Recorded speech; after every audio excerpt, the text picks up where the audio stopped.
Imagine a completely hostile environment, a place where sunlight never penetrates, where the water temperature outside the submersible hovers just above freezing, and an ocean weighing millions of metric tons looms overhead.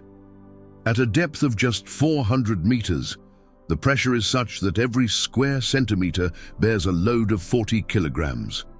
One wrong decision by the engineers, one micro crack in the metal, and this colossal pressure would crush high-strength steel as thick as your arm, just as easily as you crush an empty soda can.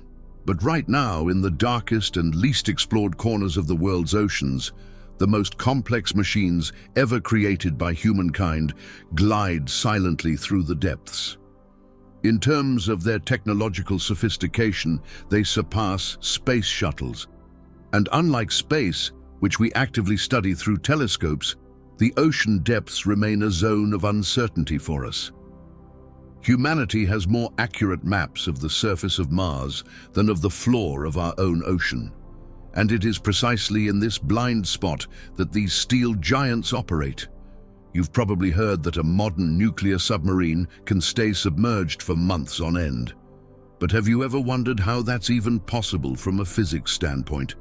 This massive machine doesn't need air to power its engines.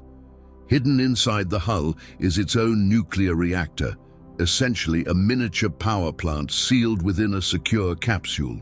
It provides the vessel with virtually unlimited energy. This energy powers powerful desalination units that continuously draw in salty seawater and transform it into crystal-clear drinking water. But the most remarkable thing is that this same water is used to generate air. Special units pass powerful electrical discharges through the water, splitting it into hydrogen and oxygen. The oxygen is fed into the compartment so that the crew can breathe, while the hydrogen is safely vented overboard. In essence, this multi-metric ton machine generates its own air directly from the ocean. The only practical reason a submarine is forced to return to base is that sooner or later, the crew of over 100 people simply runs out of food in the storeroom. A modern submarine is not just a ship. It is a fully fledged, self-sufficient underwater city. An engineering marvel that moves in complete darkness, entirely blind, relying solely on sound, and yet serves as a crucial instrument in the global technological balance.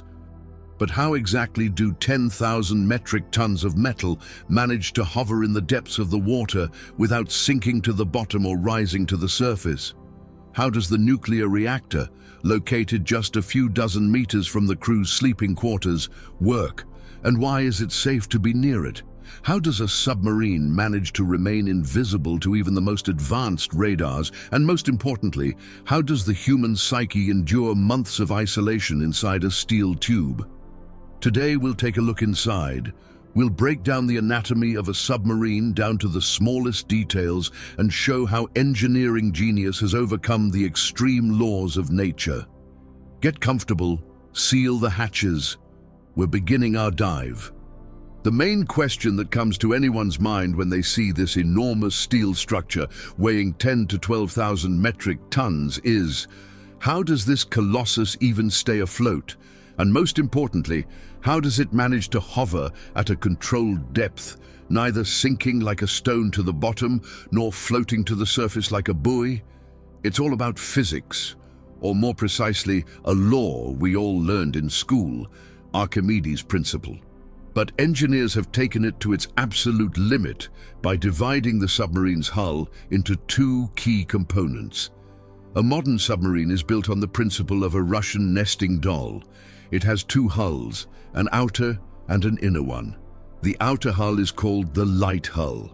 It has a perfectly streamlined shape, resembling a drop of water or a whale, so that the submarine can move underwater with minimal resistance and without making noise. This hull does not protect against pressure, Seawater circulates freely inside it. Hidden inside it, however, is the pressure hull. This is a true fortress. It is welded from high-strength alloy steel or rare titanium, has a perfect cylindrical shape, and is divided into watertight compartments. It is the pressure hull that protects the crew and electronics from the ocean's immense pressure. At a depth of several hundred meters, this hull literally breathes under the tremendous pressure of the water. It can compress by several centimeters in diameter and return to its original shape when surfacing. Engineers calculate every detail so that pipes, wires, and bulkheads can withstand this micro-deformation.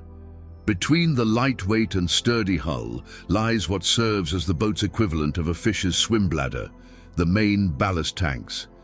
These are enormous empty reservoirs. When the boat needs to submerge, special valves, called Kingstons, open at the bottom of these tanks, while air is released from the top. Heavy seawater instantly rushes in, filling the tanks. The ship's weight increases sharply, gravity overcomes Archimedes' buoyancy, and the ship begins a smooth descent. But simply taking on water isn't enough. That could send the ship to the bottom forever. To keep the boat at a specific depth, engineers use auxiliary ballast tanks. With their help, the boat's weight is adjusted with an accuracy of 1 kilogram. This is called trimming. If the boat is even a tiny percentage heavier than the water it displaces, it will sink. If it's lighter, it will float. This delicate balance is achieved by pumping small volumes of water between the bow and the stern. And for high-speed maneuvers, horizontal rudders, underwater wings, are used. In the event of an accident, the emergency blowdown system is activated. Compressed air is jetted into the ballast tanks at pressures of hundreds of atmospheres. In a matter of seconds, it forces thousands of metric tons of water out through the bottom valves. The submarine instantly loses weight and shoots to the surface at tremendous speed like a cork popping out of a bottle. But propelling this steel fortress underwater requires enormous amounts of energy. Where does that energy come from in a place with no access to air? From a nuclear reactor. Essentially, a miniature nuclear power plant is enclosed inside the submarine. Its fuel, highly enriched uranium, allows the vessel to go without refueling for years, and sometimes even for its entire 30-year service life. The diesel submarines of the past had to surface regularly to let their engines breathe oxygen. A nuclear reactor doesn't need air. Radiation doesn't reach the crew thanks to a dual circuit system. The water in the reactor's primary circuit is radioactive, but it circulates in a sealed loop under enormous pressure, so it doesn't boil even at 300 degrees. It simply transfers heat to the clean secondary circuit, turning the water into powerful steam. This steam is directed to the blades of a massive turbine, which drives the propeller shaft and giant generators.